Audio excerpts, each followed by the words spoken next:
Hello, everyone, and welcome to the February edition of the Imizizi Conversation. My name is Yolisa Tshabalala, and to those who are new in our platform, Imizizi is a people management, advisory, and consulting company that provides solutions that bring people value creation.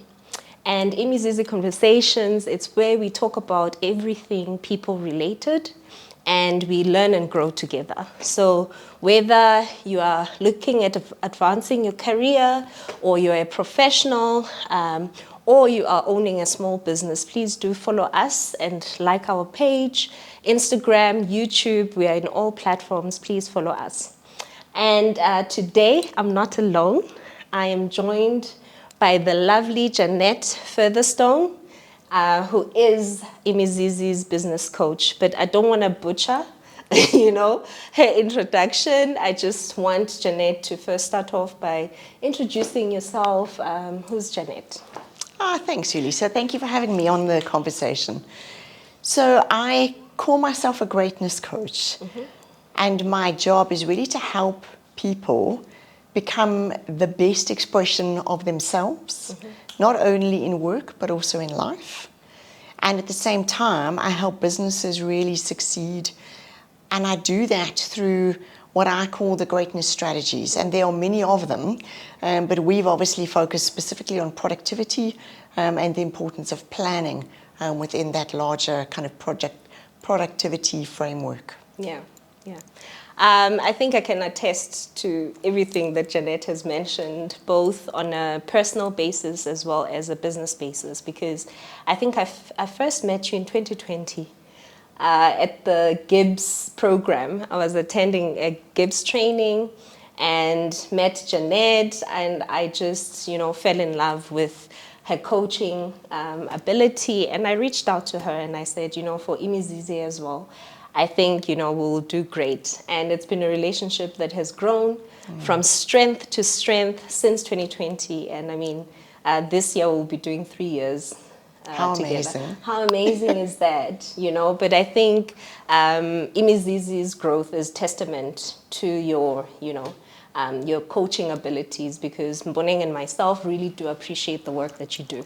So for anyone out there, even if you're a small business, just reach out to business coaches, because I think most of the time we think that coaches are so expensive and they're far-fetched, but there's many other ways where you can reach out to someone, even if it's a mentor, life mentor, business mentor. It's very important for people not to walk the journey alone. That's one thing I've really, really learned from just knowing Jeanette. So thank you so much. That's all to say that we really appreciate having you in this conversation. I know we're going to learn a lot. And introducing our topic for this month, our topic let me start with the theme.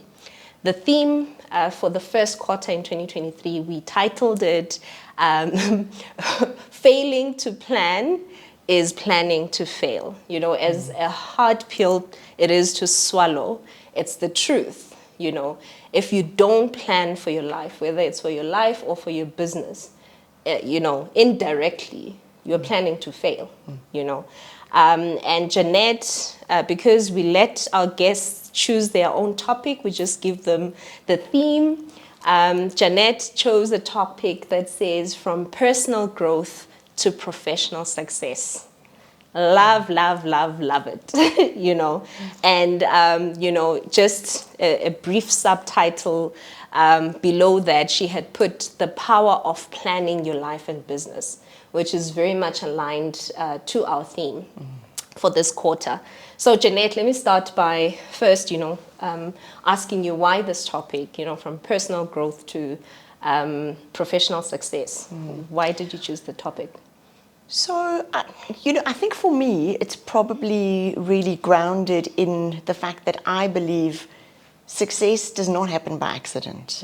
You hear about these people that have maybe achieved success overnight. And I think nobody sees the graft that they put in behind the scenes, you know. And there's that great quote, I'm not sure who said it, but something like, it took me 10 years to be an overnight success. And I think that's True. the truth of things. And I honestly and deeply believe that there's deep purpose in planning what it is that we want for our lives, for our relationships, you know, for our kids, for our businesses, for our careers. And I really think being deliberate and intentional about what you need to do in order to become the ultimate expression of yourself, to really see the greatness that you are capable of. You can't just throw your hands up and say, I'm going to leave that to chance. Because then you are at the effect of somebody else's agenda. And that may or may not serve you. If you're lucky enough to have an amazing mentor or incredible boss, wow, you're really blessed. But, you know, at other times you might get abused. That's true. In kind of that corporate culture. So I think you've got to be really deliberately intentional. And that means you've got to plan. You've got to plan your life, and you've definitely got to plan your career. Yeah, and own your own career and your own success. Indeed. You know, I was stalking you. I was stalking your page on LinkedIn. And I came across a great quote that you put in there. I don't know if you put it there yourself or it's a well-known quote. But you said, success is not a secret, but a system. Sure, I thought that was like so powerful because, you know, it sort of, in my mind, unlocked the fact that there's potential to actually be successful, but there's a system, there's a way of doing things. I can't continue doing what you know, I'm used to doing if it's not yielding results. And to your point, there's a lot of work that gets done behind the scenes by most people that we know that are successful. You know, a recent example that I was I came across, I don't remember, I think it was on Instagram or something like that. Someone was retelling the KFC story, you know, how the old man, you know, spent all his life struggling. But what we don't know is what was he doing for his personal growth, you know, for him to reach a point. I think he was well over 50. Don't butcher me, 60, I'm not too I sure. think. Was it 60? 60? Yeah, but I Colonel know he was Sanders. very old, Yes. you know, Yes. when he started KFC, and it was almost as if, you know, his back was against the wall and he was like, okay, what do I do now? You know, and what was the one thing he knew was to make chicken. Fried chicken. Fried chicken. But I think even with that, how many people actually make fried chicken? What's the secret sauce that made him successful? I'm sure it's more than just the making of the fried chicken. So I think for me, that's why it's very important for us to understand really what does personal growth mean. And that's leading me to you know, asking that point from your perspective, what is personal growth? You know, and just expanding on the story that you've told, it just reminds me of kind of personal resilience, you know, and how important it is just to keep going sometimes in the face of insurmountable odds. Because I seem to remember with him, there had been multiple attempts to actually get that business up and running. And for whatever reason, and there are always reasons, it just hadn't taken at that point in time. And imagine how life would be without KFC, right? I mean, it's just, and his resilience and kind of real personal persistence enabled that journey to continue. And I think often that's about the stories we tell ourselves. So when something's not working, you kind of go, it's not a good idea, there's no market for it. And I'm not saying that you mustn't do your research well. I'm just saying be careful of what you're telling yourself. Because you need to really keep saying to yourself, okay, maybe there's something I'm missing, but let me keep at it. Let me find that thing that I'm missing so that I've got the ingredients that I need for success. Yeah. And you're actually taking me back to, as part of this series, Mboneng and myself in Jan, we're talking about hope is not a strategy. And we actually made reference to you even there. And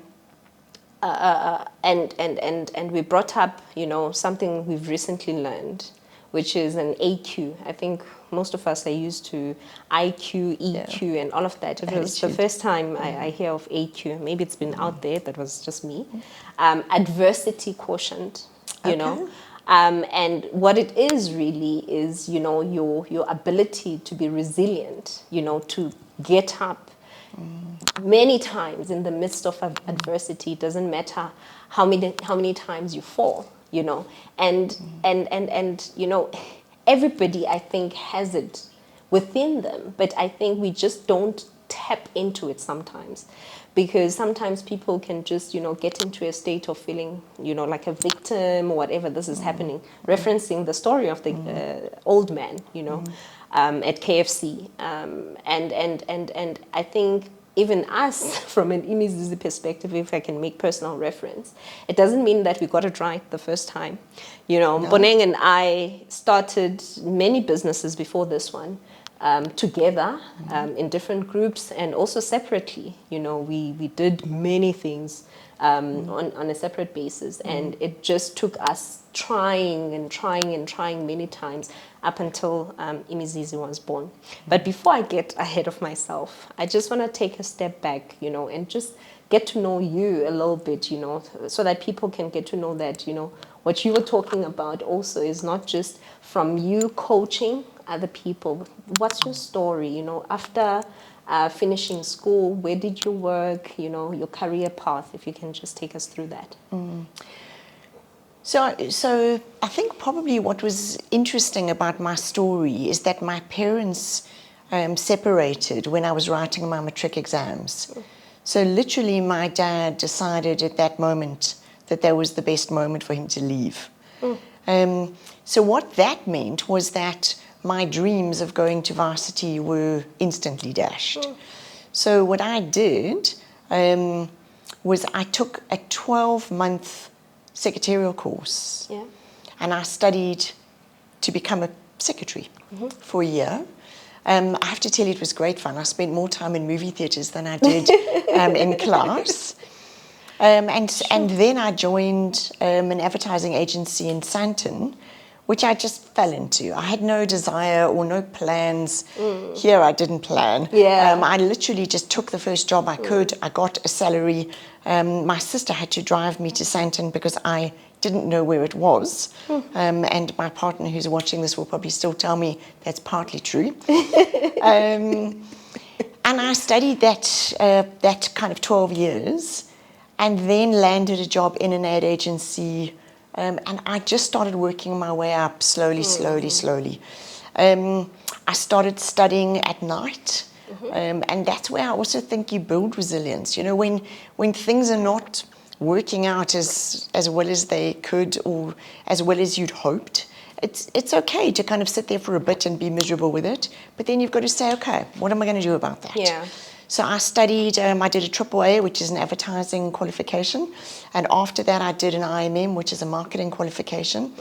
And in time, that allowed me to move from an advertising environment into a marketing environment, which is what I wanted.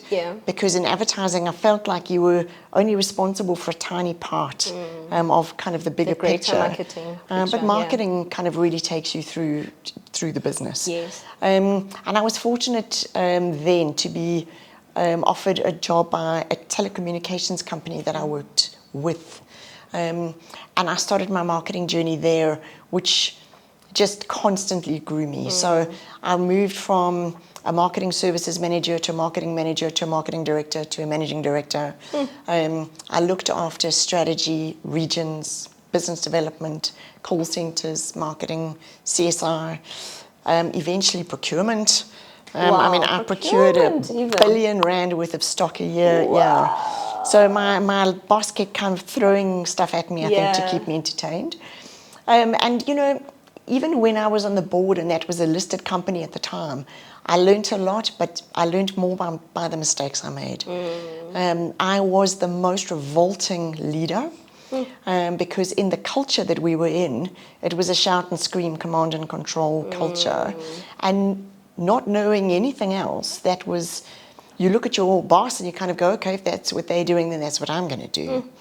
So that's what I did. But when I came to, something happened in about maybe 2005. For the first time, made me think, my values are not lining up with what I'm seeing in this picture. And at that time, I just kind of thought, I'll just let it slide. I'm not going to worry about it too much. Yeah. And every time I looked in the mirror, I thought, you know what, that was just not great. Yeah. And I vowed to myself that if it happened again, then I would quit. And it happened again, and I quit. And that was in 2007. I was fortunate enough that I had enough savings that I wasn't pressured to make a decision about what next. Yeah. But I had no idea. I hadn't planned to leave. I had literally kind of quit in the moment. Sure. So I was really looking around for what would be next. And it was always my intention to go back into corporate. I'd always thought when I was in corporate, wow, wouldn't it be amazing to be an entrepreneur? But I'd never really seriously thought about it. So even at that point, I was still thinking about going back into corporate. But I'd resigned in September. I'm very ADD. I'm kind of hyper energy. So by October, I was bored and I was thinking, no. I've got to find something to do. Yeah. So I started looking around and I found coaching. And I thought, okay, this will be nice to study and it will be valuable for me back in the workplace when I go back into corporate. Signed up, and by the second class, I was already thinking, I quite like this. I think I might be doing this for a while. Yeah. And that was 2008, and I'm still doing it. You've never looked back. I mean, what's been amazing, though, for me is that journey has helped me really, one, become an entrepreneur in that business and I think about 4 others. It has also helped me become a professional associate at Gibbs, which for me, I think has been the most incredible journey of leadership development. So for the first time, I was really exposed to the highest quality, world-class thinking about what actually is leadership? What does it look like? What does it feel like? Because leadership is a felt thing. Yeah. And that has helped me really just, I think, accelerate my own leadership development. Yeah. Sure. That's quite a story, everyone. Like, You asked. I asked for it. There's so many nuggets and so many things that I think in relation to personal growth, that can lead to professional success. I think a lot of people can look at you now, and think Jeanette, is amazing. She works with executives and all these big corporates. They only see the professional success side, but they don't know the personal growth. Backstory. The backstory. And I mean, how you started your story, it is a true testament of the adversity quotient that we spoke about. The fact that you didn't allow your circumstances and what was happening at the time, to pin you down and, let you stay there. But you picked yourself up and thought, where can I start? Yes. From secretary to look at where you are now, and I liked what you said about values.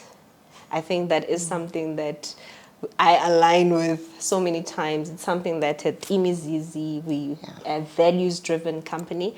And I think a lot more organizations that actually have a lot of impact are organizations that are values-driven. If I can also emphasize the point that you made, with your personal growth and where you started, in corporate, the organization where you spent, I think you said, is it 12 years? Yes. 12 years in that organization, as much as at the end of it, you felt like we're not aligned now, let's part ways. But I mean, it's amazing how you grew within the organization, and that's part of personal growth. And I think the lesson for me there is how you use your current environment for your personal growth, as much as it's leading to your professional career, and look at where you are now. But where you were, you invested in it. What are your thoughts in terms of that? Because there's a lot of young people who are in jobs that they feel like, well, I just landed in this job, like, the same word that you used, I am here now, but it's not really what I'm passionate about, what can a young person do if they are in that state, just in terms of personal growth? What was your thought process during that phase? Yeah, so I think for me, a couple of things come to mind there. The first is never stop learning. And I think that's probably for me, the most profound thing, I learned something literally every single day, probably. Yeah. If not every day, without a question every week. And I think that love of learning was instilled for me when it's in 2016, I registered for my MBA. I was probably a bit late in life to do that. There was nothing driving me to do that other than, I think, almost a personal challenge to say, can I do it? Yeah. And it's absolutely accelerated my career, even at this stage of it. It has absolutely deepened my understanding of how business works. It's made me a better coach because I can grasp concepts faster. Yeah. I know a lot of people kind of say, the money that you spend on an MBA, The return on investment for me, and they kind of dismiss it. For me, that MBA was worth every cent times 20, I think. Yeah. So if you are ever thinking about doing it, just do it. Don't think about it, just do it. The other thing I wanted to say, though, is if the organization that you're in won't pay for it, I have paid for every single one of my learnings, with the exception of that first 12-month secretarial course. Yeah. And I actually wanted to link that back because I started running out of time when it came to completing my dissertation. I had literally kind of come up against the buffer, which is where my productivity and planning work started. But my ability to type really, really fast was what got me through. Because you had no choice but to catch up. That's funny. So even when I'd started with served me at the end. Yeah. So even if you start with something small, start with what you are able to do. But think then about what you want to do. I think in South Africa, you've got to be grateful for any job that you have, right? Our unemployment rates are through the roof. So don't dismiss any role that you're currently in, but use initiative. I think that's an absolute key thing. Yeah. Demonstrate your willingness to go the extra mile. Don't just do an 8 to 5, because then you're the same as everybody else. And accelerate your learning. That's going to be the difference between you thriving and you just kind of being part of average. That's actually quite a good point, which brings me to my next point, because I like to research with every topic that we get, to try and break down what is really the essence, or what's out there, what does everybody else think, and personal growth and development specifically. I found a definition that says that it consists of activities that develop a person's capabilities and potential, build human capital, facilitate employability, and enhance quality of life and the realization of dreams and aspirations. So I think that when you're deliberate, you're actually investing in yourself. Yes. You're actually investing in your own future, in you achieving your dreams. And I love the part that says enhance quality of life. If you want to enhance the quality of life that you currently have, work on you first. Yes. Build you, and that comes with a lot of planning. Hence why in this first quarter we are concentrating a lot on getting people to think about their lives, think about your business, think about where do you want to take your career, where do you want to take your business, and the types of growth. It says that there's mental growth, there's social growth, spiritual growth, emotional growth, physical growth, and career growth. And I think in this session, because there's a lot of them, it's broad, but we're just going to focus more on career growth, because that's leading to your professional success. And one of the things that we were talking about, I'm just trying to bring in different aspects of the conversation as we are bringing meat, to this theme and this topic as well.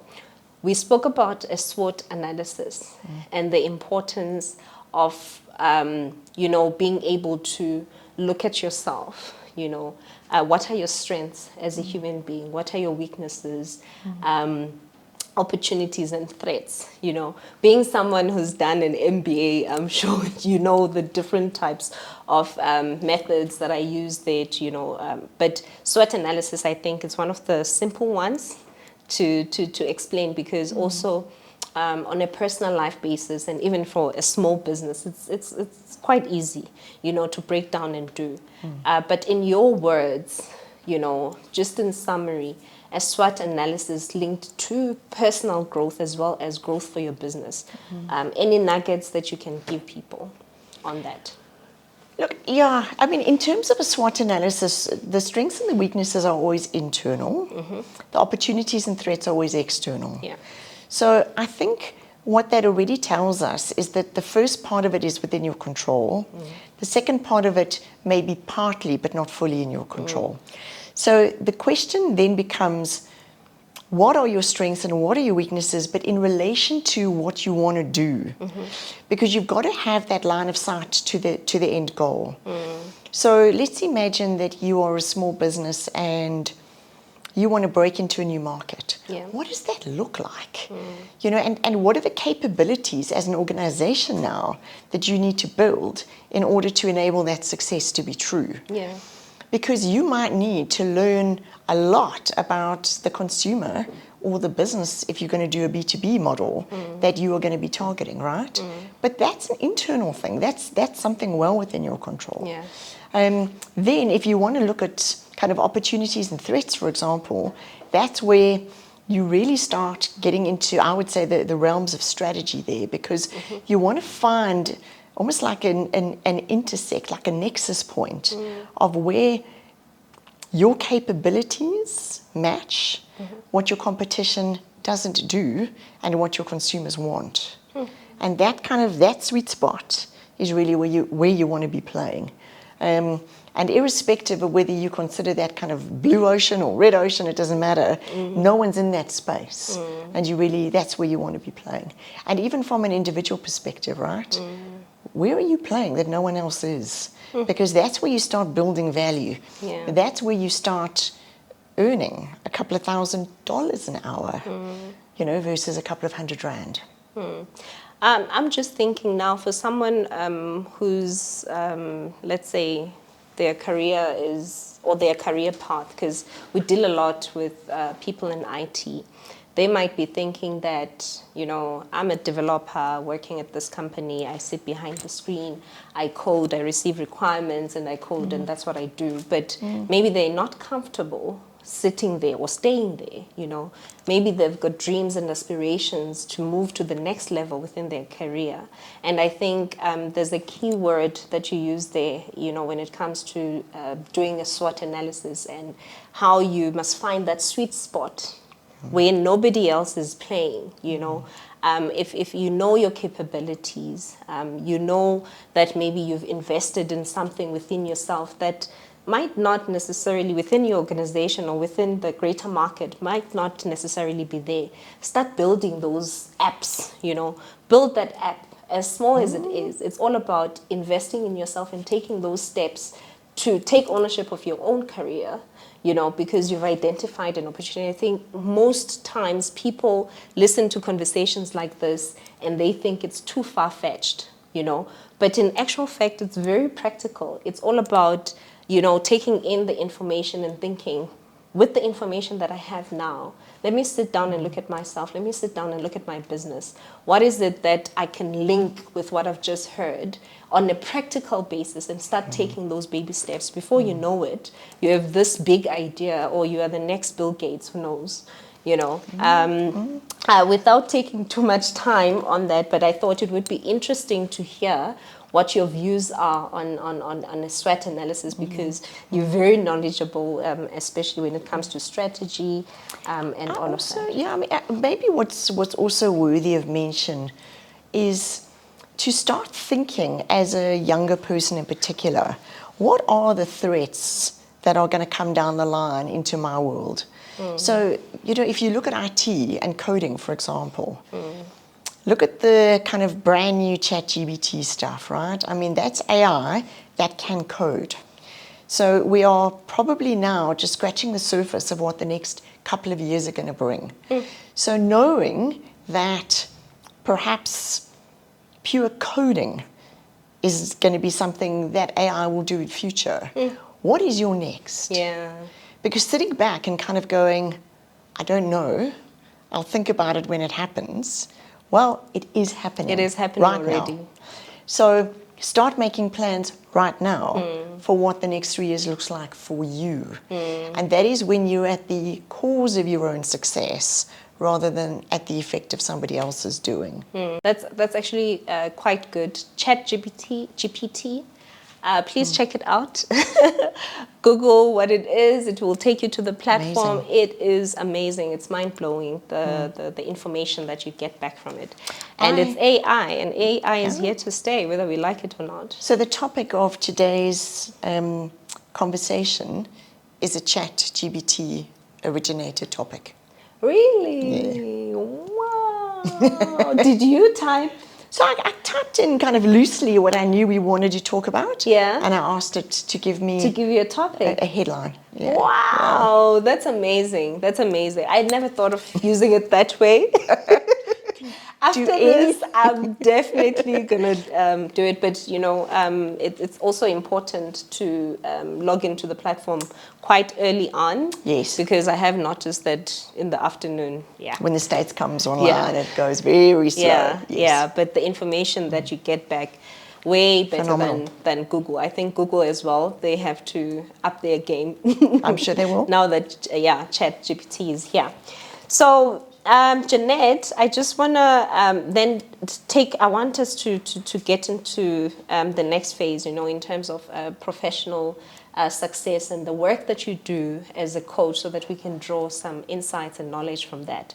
But before we start, if you can just explain to us, because this is something that sometimes I struggle to explain it. I know the differences, but the difference between a coach and a mentor, because that gets asked quite often, and a lot of people don't really know, and they may think, like I said before, that it's expensive to get a mentor or a coach. I can't do this, but I think the essence is, don't walk the journey alone.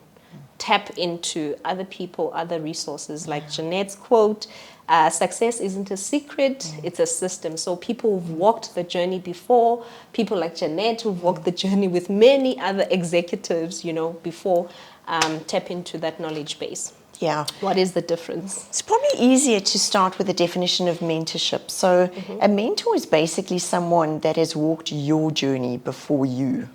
So they are someone with deep subject matter expertise. So let's think about the IT industry, for example. Yeah. So as a developer, they will be somebody who's been a developer before, but perhaps now heads up some kind of department or function or even a company. Yeah. But it's somebody that's walked your journey before. They can open doors for you. They can give you advice. So when you go to them and say, I'm stuck with this, whether it's coding, whether it's your next career move, doesn't matter, because they've been there, they've done it, they've seen it. So they can say to you, do this, or I can phone that person for you, or I can avail that budget for you to do that. So there's someone of influence who can really help you. Yeah. So a coach now is a process expert. So that might sound a bit strange, but basically just by following a process of questioning, we do not have to be subject matter experts. So I can theoretically coach a rocket scientist to help them become more proficient in what they do, knowing absolutely nothing about rocket science. Yeah. That's the theory, right? Yeah. Because I follow a process of questioning that I'm asking. So if you're working with a coach and the coach starts telling you what to do, run as fast as you can, because that is not a coach. Don't ask any questions. Just run. That is not coaching. Yeah. And of course you can have a blend. Our sessions are often a blend. Yeah. But I think then it's important to really know, when am I giving advice, and am I attached to that advice? Because at the end of the day, whether you take it or not is your choice. It is entirely your decision, and I need to be okay with that. Or am I properly coaching you? I think if I go back to the very first few times we had our sessions, Mpone and I would always look at each other and start laughing, because sometimes we don't have the answers, because the type of questions that you ask, are so, what's the word? When someone gives you a mirror blind spot view of something that you've never even thought about because you're so concentrated on operations, business operations. We have to do this, we have to do that. And I think for me, one of the biggest values that a coach brings, well, great coaches like Jeanette will bring for you is, that other voice that will say, but hang on, like to your point, you don't tell, but you will ask the different questions to invoke our thinking as well, But at the end of the day, we know our business environment, Yes. And that's why also I appreciate you allow us to think about it, to, come back with our answers, even though sometimes I know we're off ramp, but, the important part about it is the questioning that invokes the Yes. thinking process. And more often than not, you end up making more informed decisions.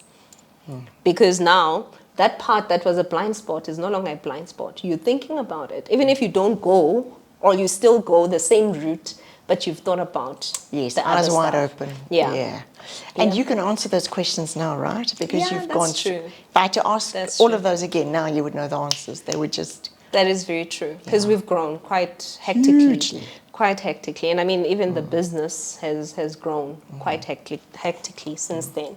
And I mean, you've developed a system that has assisted many executives in different organizations. I was looking at your LinkedIn profile, there's executives at ABSA, Vodacom, Sanlam, etc. And those are big organizations. And you've come up with your own framework, productivity. And I don't want to butcher it. I've been part of the process, but every single time I sit in front of you, it's refreshing. It's like, I might hear it, on a different angle. So if you can, without going deep as yet, if you can just take us through, am I calling it correct as a framework? 7, yeah. It's a 7-step productivity system. Okay. And I call it Yeah. productivity greatness. Yeah. So the first thing really is to look at purpose. That's the first P. Yeah. And that is all about what is it actually that I want to do. So from an organizational perspective, that would be your company strategy. From an individual perspective, I guess it would be your life plan. Yeah. Or at least your plan for the year ahead. Yeah. Then it comes down to prioritization. We're in a world where we do not have unlimited resources. So from a business perspective, obviously, we're limited by human capacity and financial availability. Yeah. But from a personal perspective, we've got the same limitations, but also time. Yeah. So we have to make sure that what we're doing and what we prioritize, we can actually complete within the time we have available to us. Otherwise, it's pie in the sky. It's pipe dreams, right? That we are kind of not really bringing down and grounding. The third P then is really all about planning. Oh, you were waiting for me to say it. I was. I'm looking at you like thinking, Did I forget? Did you forget? No, I didn't. It's planning. Yeah. And that is about how do I actually make this thing real? What do I need to do? What are the steps that I need to take? And I mean, what I do, and we can maybe dive into more detail around that, but I literally plan my year out to say, these are the goals that I have, this is what the actions look like. Yeah. And I put those milestones in my diary so that I don't miss them, so Yeah. that they genuinely are there. Yeah.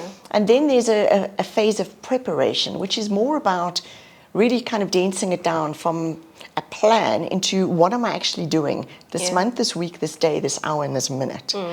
Because productivity is not something you think about at the end of the day. Yeah. It's something you've got to think about through the day. Yeah. So am I doing this work in the most efficient way that I can possibly do now? And when you actually sit down to do the work, it's important that you have that mindset, because that's where that next P comes, which is about performing. Yeah. You've actually got to put your butt in the chair and get the work done. Yeah. And that's why most people chuck their goals by the 15th of January. Oof. Because that kind of aspect of it, they Yeah. just don't have. And then it really is a process of perfecting. So what am I doing? Am I doing it well? Could I be doing this better? What's working? What's not working? And really having that reflection opportunity. And finally, it's about pioneering. And that's when you can really start getting into the realms of what I would call mega productivity. You know, where you start doing very clever things like time chunking. Yeah. You start using what I call the productivity curve, which means you're in positive productivity all the time. Yeah. And there's some very specific tips and tricks that you can do when you start pioneering to really next level how Yeah. fast you can work. Yeah. I think your 7 steps, like, we can spend a very long time diving Yes. deep. I just want to pick a couple of them, not all. But I mean, everything within the 7 steps is equally important, right? Like, I've gone through the process, by the way, and I mean, with every part, you learn something new, you grow. There's practical things that you can do, and you immediately see the difference, Yes. you know, within the organization as well. And I mean, now we also introducing this to our management team as well, to go through the same process, which is quite exciting. I want to pick the first one, which is purpose. And I think, you know, this one, it in fact, all of them relate to both a personal side as well as the business side. Yeah. But just take us through, you know, if you can dive deep or deeper in terms of purpose. What should people be thinking about, you know, within their business or within their lives? Yeah. I'm so glad actually you chose that one, because for me, purpose actually is the most important. It's the starting point. And if you start with, for example, planning and preparation, you could do 100 things particularly well. But if they don't get you to where you want to go, what's the point of doing them in the first place, Pointless. right? It is. It is Yeah. absolutely pointless. So that purpose becomes literally your North Star, your guiding light. And it's a beautiful opportunity to sense check every day. Am I taking the action that is going to get me to that North Star that I'm looking for? If not, don't do it. And I mean, obviously, if you're in an organization and you've got tasks to do, don't say, Janet, the coach said, I'm not doing it, right? That's not what I mean. But absolutely that line of sight between action and purpose is critically important. So from an organizational perspective, that really is about strategy. So, but it's more so than almost defining direction and defining what you're doing as much as what you're not going to do. And I think for small businesses, that's always a challenge, right? Because we always want to chase that kind of next bright, shiny object. So that differentiation and that decision is critically important. But it's also decisions like, am I building this business as a family business that's going to stay in the business for forever? Or am I building this business to sell?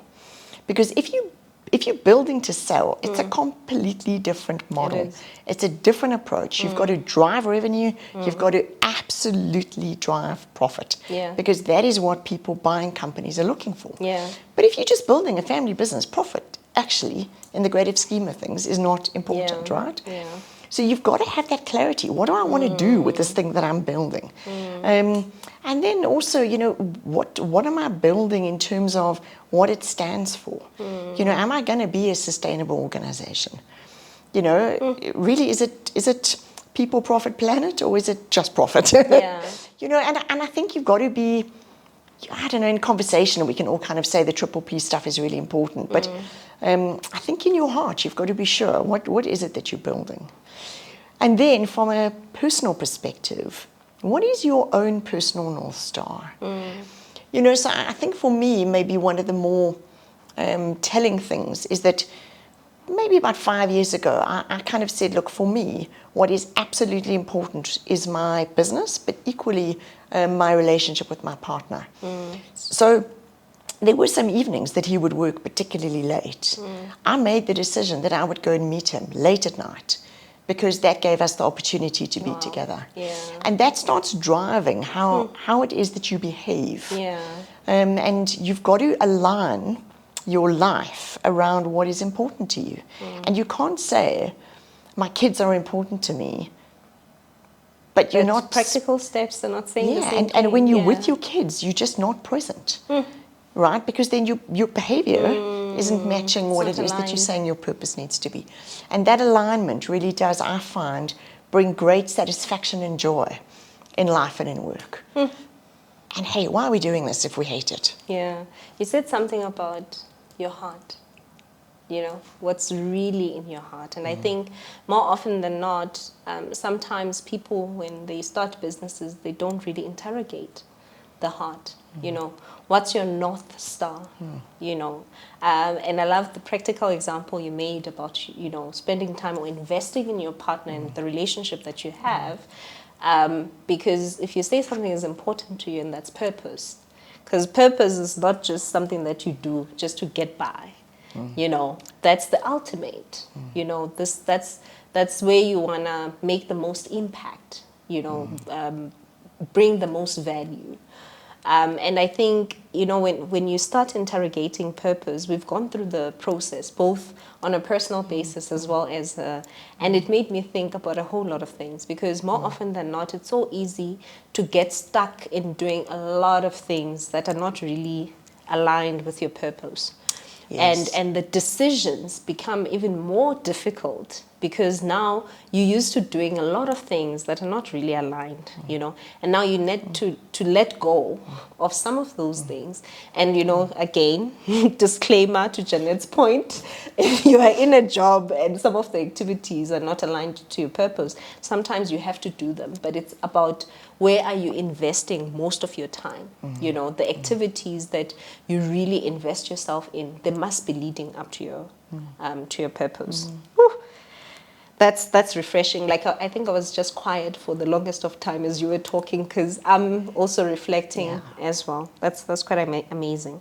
And then the next one that I want to pick is planning, because that is in line, with our theme. Yeah. So what do you go through within the planning step, and what are the important nuggets, especially for small businesses? Because I think a lot of times, when you are alone in a business, or you are the only owner, sometimes you just plan in your head and you execute. Sometimes you don't even put things down, on paper. You just go, go, go, go, go, go. We've gone through that path and it didn't work. It didn't work for us. But now that we're seeing ourselves planning more, being intentional about having a strategy, planning, this is our North Star, this is our strategy for the next 5-10 years, and every initiative that we implement is in line, with that strategy. Just take me through that step. So I think the absolute key thing with planning is really to look at what's available to you in terms of your time, your resources, and to put a plan that's going to work with that. If you are an individual or a single owner of an organization and you're thinking and doing, that's okay. It might work for you. Obviously, you want to be aware of what's working for you and what's not. As organizations progress, the requirement to become more strategic grows. So almost like if you can imagine a one-man band, strategy is not that important, particularly in the early stages of startup. You've got an idea, you're executing that idea. Yeah. As things progress, all of a sudden you've got competitors, pricing models change, supply chains get damaged, things happen, and that's where you need to become more strategic. So the requirement for strategy really does kind of curve as you become more mature in business. Yeah. But when you're starting up, it's fine. If you want to kind of think and do, and it works for you, absolutely do that. But that being said, you want to understand what is driving your success as a business, and that links all the way back to purpose. Yeah. So often, as a small business, those things that move the needle are business development activities. Yeah. Call them sales. Yeah. You've got to be getting in front of customers to sell the thing that you're doing. Yeah. Otherwise, you don't have a business. Yeah. And often we get so caught up with the busyness of business. So it's about making a pretty brand. It's about getting a beautiful website. It's about stuff, and that stuff can come. But unless you have an income, you don't have a business. That's true. And I just really think you've got to work out, and I call them those things that move the needle. Yeah. What moves the needle for your business? That's what you need to be planning. And my suggestion is always that you do those things first thing in the morning. And what I say next people have a heart attack about is I say, do that before you check your emails. And people go, oh, I can't not check my emails. That was my reaction as well. It's like impossible. And I keep going, do you know that mobile phone that you've got? Do you know that people can still phone you on that thing if there's an emergency? So that's true. What happens is if you come into the office or you go to your home office and you open up your emails first, I can almost guarantee you're going to go off on a tangent instantly. And the problem, and even actually if you don't, the problem with that is that you're thinking about that while you're supposed to be doing your work. And if you think about just a simple 2x2 matrix of urgent and important, we spend our life doing unimportant things that are urgent. True. And as a result of that, we don't do the things that are not urgent but important. And those are the things that move the needle for our business. So dedicate your time, and my suggestion is 90 minutes, first thing in the morning. Do the thing that moves the needle. 90 minutes, first thing in the morning. And when you walk into your office for that 90 minutes, you want absolute clarity about what it is that you're doing, and everything is ready. That's the prepare. Because you don't want to be sitting there and all of a sudden go, oh my gosh, I need this, or I haven't researched that, or I don't have this, because then your time is wasted. You want to sit and perform. And that really is what planning is all about. And I mean, that's a game changer, right? Because yes, I think when we started with that on a practical basis, you know, just for everyone to know, maybe other people might be better at this than us. Because we're creatures of habit, right? You know, you're like, okay, I'm going to start, I'm going to do this. And then next thing, you open your phone, or you open your because emails are on the phone as well. And then there you go. Or you get a call from someone and it's urgent for them. They're like, oh no, there's this, you know, there's payments that need to be released. They're in a panic because they forgot to upload them on time. Now it's urgent for them, but is it really urgent for you and what you need to do? So it's that practical, really, you know, because at the end of the day, the habits that you are used to will always creep up. So it's important for people to make that constant mind shift. I mean, for me, to this day, I'm still trying to implement. Did you just say that publicly? Just said it publicly. You know, but when you do it, I promise you, like, you will see the results immediately. You will see you are ticking off the things that are actually moving the needle, you know, but you have to have clarity as to what those things are, because you have to sift through that first, you know. Is it really important? Is it urgent? And just work through that prioritization. And I think even on a personal basis, just on that, Janet, it's very difficult, and I'm trying to shy away from giving examples on a personal basis because I was trying to think about it. But in essence, even on a personal basis, there's a lot of things that come up in our personal lives, you know, things that are pushed by other people, things that we bring onto ourselves. We're constantly on social media. You know, sometimes you're on social media for the good reasons, but sometimes it's just time that you're passing, you know, that you could be using productively, you know, on other things that are going to be moving the needle. But I think it's very important for people to think about it in that way, even on a personal basis. And I mean, that's personal. You know, I can't dictate an example to say that actually this is not important, but to you as a person, remember that North Star. Prioritize those first, and make that constant decision to invest every day on those things that are getting you closer and closer to your purpose. Okay, the last one, because we're running out of time, the last one that I want to pick is the one that I think, you know, with your experience working with executives that are really like they're doing the thing, man. You know, I'm sure those are the people that are pioneering. And I mean, there's been, what do you call this? There's been phrases like the 5 a.m. gang, the people that are doing the thing.